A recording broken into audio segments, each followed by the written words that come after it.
एक समय की बात है जब औरतें घर से बाहर नहीं जा पाती थीं, यहाँ तक कि उन्हें पढ़ने लिखने तक की आज़ादी नहीं थी। ऐसे समय में एक महिला जिसने हिम्मत दिखाई और इस समाज से लड़कर महिलाओं को शिक्षित किया। उन्होंने महिलाओं को शिक्षित करने और उनका सही हक दिलाने के लिए पूरी दुनिया से लड़ती रही और अपने जैसी कई महिलाओं को खड़ा किया। आज जो महिलाएं पुरुषों के साथ बराबरी से हर क्षेत्र में अपना योगदान दे रही हैं, तो कहीं ना कहीं इसका श्रेय उन महिलाओं को ही जाता है जिसने उस वक्त के समाज से लड़ा और अपना हक मांगा। ये कोई और नहीं बल्कि भारत की पहली महिला शिक्षिका सावित्री बाई फुले थी। मैं हूं आपका फ्रेंड आरिफ और आज हम फॉरगेट फैक्ट में महान समाज सुधारक और शिक्षिका सावित्री बाई के बारे में बात करेंगे। साल था 1831, जनवरी का महीना और तीसरी तारीख। एक लड़की ने दलित परिवार में जन्म लिया जो आगे चलकर महान समाज सुधारक बनी। इस दलित परिवार में माता लक्ष्मीबाई और पिता खंडोजे निवासी थे। यह परिवार महाराष्ट्र के सतारा डिस्ट्रिक्ट में रहा करता था। जब यह लड़की 9 साल की हुई तब उनकी शादी कर दी गई। एक बार यह लड़की अपने बचपन में अंग्रेजी की किताब पढ़ने की कोशिश कर रही थी। तब उनके पिता ने देख लिया और उस किताब को फाड़कर फेंक दिया और यह समझाया कि हम दलित हैं और हमें पढ़ने लिखने का अधिकार नहीं है। पर सावित्री के दिलो दिमाग पर जैसे शिक्षा हासिल करने की आग लग चुकी थी और वह चाहती थी कि उनके साथ की सभी लड़कियों को भी पढ़ना लिखना सीखना चाहिए।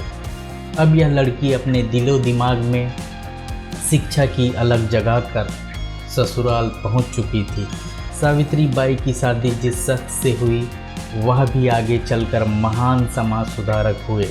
सावित्री बाई के पति ज्योतिराव फुले ने सावित्री बाई का जब इंटरेस्ट पढ़ाई लिखाई में देखा तो उन्होंने भी सावित्री का खुलकर साथ दिया। वह समाज के डर से सावित्री को खेतों में काम करते हुए पढ़ाया करते थे, पर यह कब तक छुपने वाला था। एक न एक दिन यह बात परिवार वालों को पता चलनी ही थी और हुआ भी ऐसा ही। जैसे ही यह बात घर वालों को पता चली तो उन्होंने सावित्री और उनके पति को घर से बाहर का रास्ता दिखा दिया। यह दोनों के लिए शिक्षा हासिल करने की कीमत थी, पर दोनों ने हार नहीं मानी और समाज से लड़ते रहे।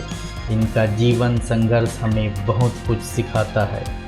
खैर, घर से बाहर निकलने के बाद वह कहाँ रुकने वाले थे। उन्होंने अपना काम जारी रखा। इस दौरान ज्योतिबा फुले ने अपने करीबी दोस्त उस्मान शेख के घर में रहने का निर्णय लिया। उस्मान शेख की एक बहन थी जिनका नाम फातिमा शेख था। फातिमा शेख भी आगे चलकर एक महान समाज सुधारकों में से एक बनी। फातिमा शेख की रुचि भी पढ़ाई लिखाई में थी। इस तरह दोनों एक साथ शिक्षा की बात एक दूसरे से शेयर करने लगे और जल्द ही अच्छी सहेली बन गए। शिक्षा के क्षेत्र में आगे बढ़ने की दोनों की ही प्रबल इच्छा थी और आगे चलकर दोनों ने पढ़ाई पूरी की। पढ़ाई पूरी करने के बाद सावित्री बाई लड़कियों के लिए स्कूल खोलना चाहती थी। वह स्कूल खोलकर गरीब लड़कियों को पढ़ाना चाहती थी, पर सबसे बड़ी समस्या थी कि स्कूल खोला कैसे जाए, क्योंकि उनके पास इतने संसाधन नहीं थे कि एक ऐसा स्कूल खोला जा सके जहां फ्री में गरीब बच्चों को पढ़ाया जा सके।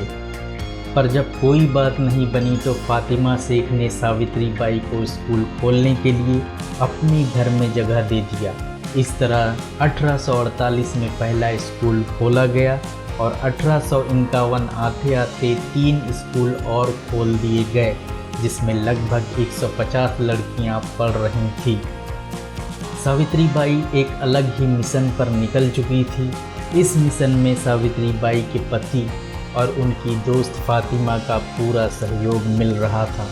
इसके उलट अब समाज के ठेकेदार जब एक दलित महिला को रोजाना स्कूल में दलित बच्चियों को शिक्षा देने के लिए जाते देख रहे थे, उनको अब यह बर्दाश्त नहीं होने लगा कि कोई लड़कियों की शिक्षा की बात कैसे कर सकता है और वह लोग सावित्री को परेशान करने लगे, इनके ऊपर कचरे फेंकने लगे जिससे कपड़े तक गंदे हो जाया करते थे।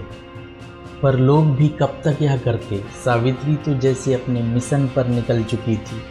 यह लोग भी धीरे धीरे थक हार के खामोश हो गए। सावित्री बाई ने महिलाओं की शिक्षा के लिए तो काम किया ही, इसके साथ ही समाज में फैली कुरीतियों का भी डटकर सामना किया।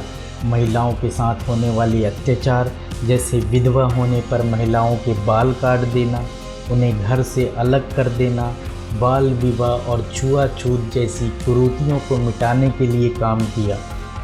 इस पर भी उन्हें उस समय के समाज से काफ़ी कुछ सहना पड़ा। इस तरह उन्होंने कई विधवा औरतों और बेसहारा बच्चों की ज़िंदगी सुधारने का काम किया। इन्हीं में से एक बच्चा था जिसे सावित्री बाई ने अपनाया और अपना नाम दिया यशवंतराव, जो आगे चलकर डॉक्टर बने और अपना जीवन समाज की भलाई में लगाया। सावित्री बाई फुले ने अपने जीवन में यूँ तो बहुत काम किए जिसको इस वीडियो में बताना पॉसिबल नहीं है। उनके जीवन का हर एक पल समाज के कल्याण, महिलाओं की स्थिति को सुधारने में निकल गया। इस काम में जितनी भी परेशानी आई उन्होंने डटकर सामना किया। जब भारत में प्लेग नाम की बीमारी महामारी फैली तब सावित्री ने अपनी जान की परवाह किए बिना मरीजों की सेवा की। पर इंसान को इस धरती पर एक निश्चित समय ईश्वर द्वारा दिया गया है। सावित्री ने अपना काम कर दिया था, अब आगे यह समाज की जिम्मेदारी थी कि वह कैसे उनके कामों को आगे बढ़ाती।